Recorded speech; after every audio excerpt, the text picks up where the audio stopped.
আপনাদের সবাইকে স্বাগত সিনে গসিপে। বাবা ইয়াদব বস টুর পুরো টিম নিয়ে পাড়ি দিলেন থাইল্যান্ড। হ্যাঁ, বস টু ডিরেক্ট করছেন বাবা ইয়াদব। ছবিটিতে আছে জিৎ, নুসরত ফারিয়া, শুভশ্রী গাঙ্গুলি। এই ছবির শুটিংয়ের জন্যেই তিনি পাড়ি দিলেন থাইল্যান্ড বস টুর পুরো টিম নিয়ে। আমরা নিয়ে এসেছি সেই থাইল্যান্ড ট্যুরেরই কয়েকটি ছবি।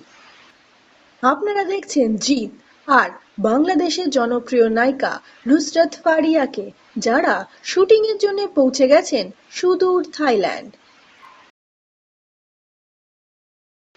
বস টুর শুটিংয়ের আরো খবর খুব শীঘ্রই নিয়ে আসবো আমরা আপনাদের কাছে, তার জন্যে জুড়ে থাকুন আমাদের সঙ্গে। আমরা হলাম সিনে গসিপ, জুড়ে থাকুন আমাদের সঙ্গে, সাবস্ক্রাইব করুন আমাদের এই ইউটিউব চ্যানেলটি।